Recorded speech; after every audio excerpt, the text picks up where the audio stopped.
প্রায় গত ইউটিউবে আপনারা শুনে হবেন যে আমি জীবনে এই ভুলটাই একদিনই করেছি, সেটা না বুঝে কমিটির চাপে কানাগোলাই ছিল জলসাটা, আর সাথে আমাকে বিষয় দিয়েছিল শাদীকে গैर রসুমাত। ওই গैर রসম বিয়ের বায়ান করতে করতে একটা গীত যে গैर রসমি রেওয়াজ চলছে, এই কথাটা বলতে যায় মানে কমিটি এমন চাপাচাপি ধরে দিয়েছে যে একটু শুনিয়ে দেন, মানে লোক একটু সাইজ করা যায়। আমি বললাম যে বলবো না, মোটামুটি 65টা চ্যানেল ছিল ওখানে।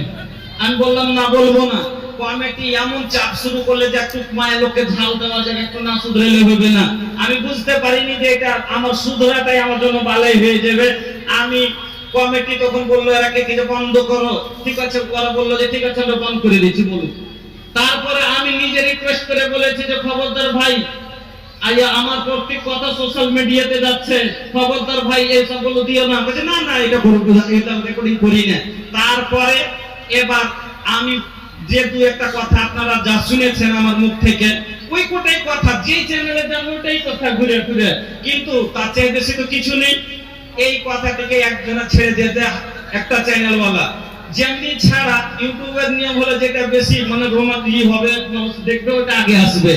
এই দেখতে শুরু করলে যার কারণে এবার তখন ওর ভিউজ বেড়ে চলে গেল একবারে মিলিয়ন।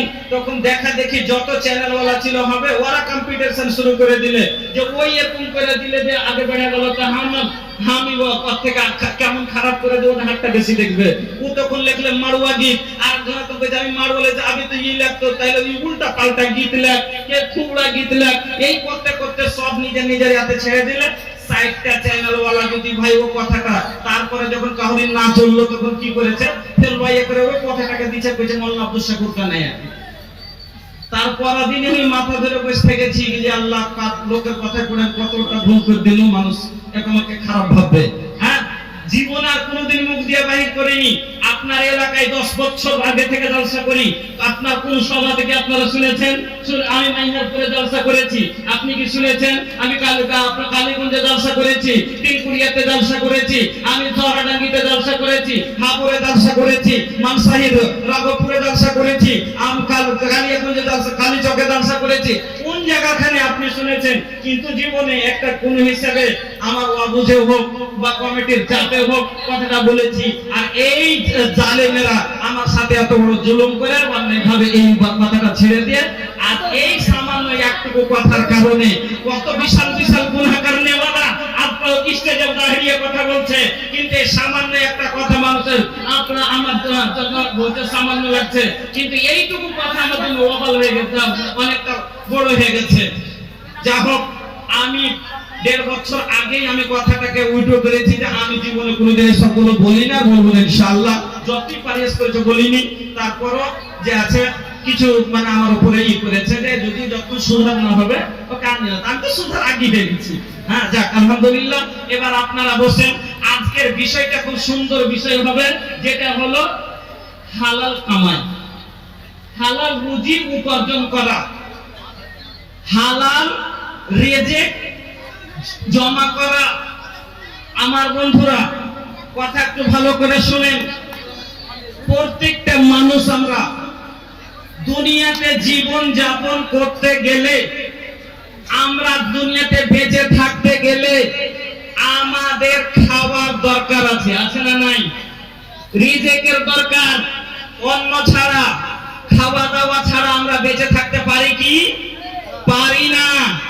তাহলে বেঁচে থাকতে গেলে রিজিকের দরকার, আর খাওয়া দাওয়া করতে গেলে অর্থের দরকার। আপনার রুজি রুটি করতে গেলে অর্থের দরকার, আপনাকে সঞ্চয় করতে হবে। তাহলে রিজিকের সঞ্চয় করবে, রিজিক সঞ্চয় করতে হবে আপনাকে। এই রুজিটা কোথা থেকে সঞ্চয় করবেন? দিবেন কে? রিজিকের মালিক কে? কথা বলেন একটু করে, তাহলে ভালো লাগবে। রিজিকের মালিক কে? আল্লাহ। আল্লাহ বলছেন রিজিকের মালিক কে, তোরা চিনিস না? শোন, কে তো শোন। বিসমিল্লাহির রহমানির রহিম। আল্লাহুল্লাযী খালাকাকুম। আল্লাহ হলো তিনি, আল্লাহ বলেন সেই আমাদের রব। খালাকাকুম, যে তোমাদের সৃষ্টি করেছে। আমার বন্ধুরা একটু ভালো করে বুঝেন শুনেন। আল্লাহ বলছেন বান্দারে আমি তোর রব, তুই চিনলি বিনে শুনেলে আল্লাহুল্লাযী, আল্লাহ তো হলেন সেই জন খালাকাকুম, যে তোমাকে পয়দা করেছে, সুম্মা রাযাকাকুম, ফির তোমাকে রিজিক দিয়েছে, সুম্মা ইউমীতু ইউহয়ীকুম, ফির তোমাকে জীবিত করেছে, সুম্মা ইউমীতুকুম, তার মধ্যে ফির তোমাকে মৃত্যু ছিলে জীবিত করেছে, আবার জীবিত থেকে তোমাকে মরণ দেবে। হাল মিন শুরাকাইকুম, তোমরা যেগুলোকে শিরক সাজিয়ে দিচ্ছ তারা কি এই সবগুলো করতে পারে? শোনো, এই সবগুলো থেকে তোমার রব হলো পাক, সুবহানাহু ওয়া তাআলা আম্মা ইউশরিকুন। তোমরা যে শিরক গুলো করছো এতে থেকে তোমার রব হলো বারী, এতে তার কোনো শরীক নাই, এতে থেকে তিনি হলেন পাক। শুনলে তবে তোমাকে তারই কাছে একদিন ফিরে আসতে হবে। তাহলে রিজিকের মালিক কে? আল্লাহ। আর রিজিক সঞ্চয়কারী কে? রিজিক সঞ্চয় করার জিম্মেদারি কার? রিজিকের মালিক আল্লাহ। আর কাজের মালিক কে? দি ভাই আপনি আর আমি। কাজের মালিক কে? কর্মের মালিক আপনি আর আমি। কাম করব আপনি আমি, ফল দিবেন আমার আপনার আল্লাহ। তো রিজিক আপনাকে আমাকে আল্লাহ দিবেন। বিনা কাজে কি রিজিক পাওয়া যায়? পাওয়া যায় না। ধান লাগাননি ধান পাবেন? পাবেন না। গম লাগাননি গম পাবেন? পাবেন না। রিজিকের দরকার হলে আপনাকে মেহনত করতে হবে। আর জীবন যাপন করতে গেলে ভাই আপনাকে দুনিয়াতে বাঁচতে গেলে আপনাকে খাওয়া দাওয়া করতে হবে। আর খাওয়া দাওয়া করতে গেলে কিন্তু আপনাকে রিজিক সঞ্চয় করতে হবে। আর এই জন্যই মানুষ আর দুনিয়াতে পিতা একের সব নিজ নিজ কর্ম করতে আছে। কেউ ডাক্তারি করে রিজিক কামাইছে, কেউ মাস্টারি করে নিজের রুজি রুটি করছে, কেউ ব্যারিস্টারি করে রুজি রুটি করছে, কেউ মাছুয়ারি করে রুজি রুটি করছে, কেউ মাখনা তুলে রুজি রুটি করছে, কেউ মিস্ত্রিগিরি করে রুজি রুটি করছে, কেউ ডাক্তারি করে রুজি রুটি করছে, কেউ হাতুড়ি মেরে রুজি রুটি করছে, কেউ পাইকারি করে রুজি রুটি করছে।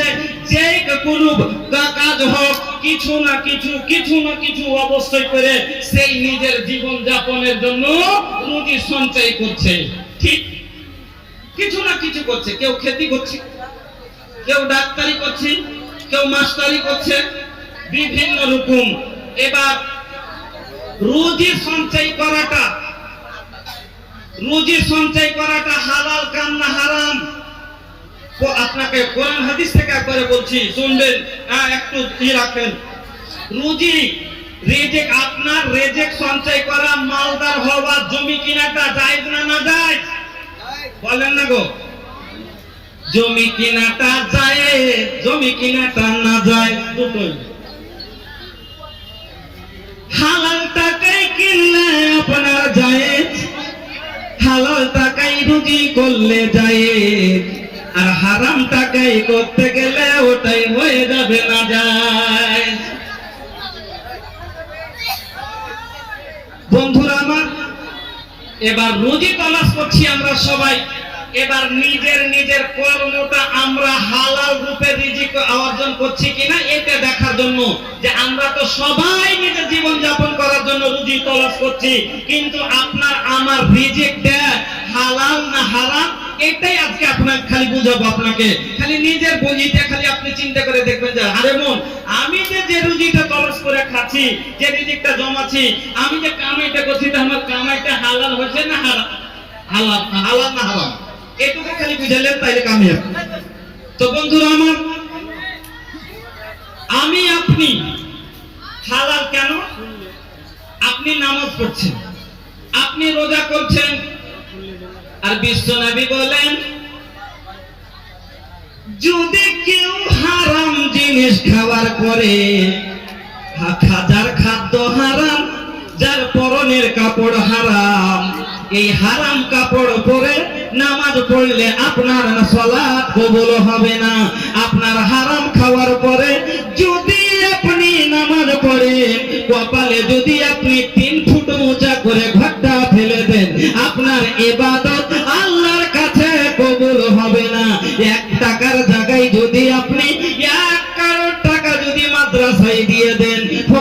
বিলিয়ে দেন, আল্লাহ আপনার কবুল করবে না। কেন? আল্লাহ বলছেন ইন্নাল্লাহা তাইয়্যিব, আল্লাহ হলেন পাক, লা ইয়াকবালু ইল্লা তাইয়্যিবা, আল্লাহ পাক জিনিসটাকে কবুল করেন। আর আপনার নাপাক জিনিস যদি আপনি ব্যয় করেন আল্লাহর পথেও দিলে, কিন্তু আল্লাহ এই টাকাতে খুশি হবেন না।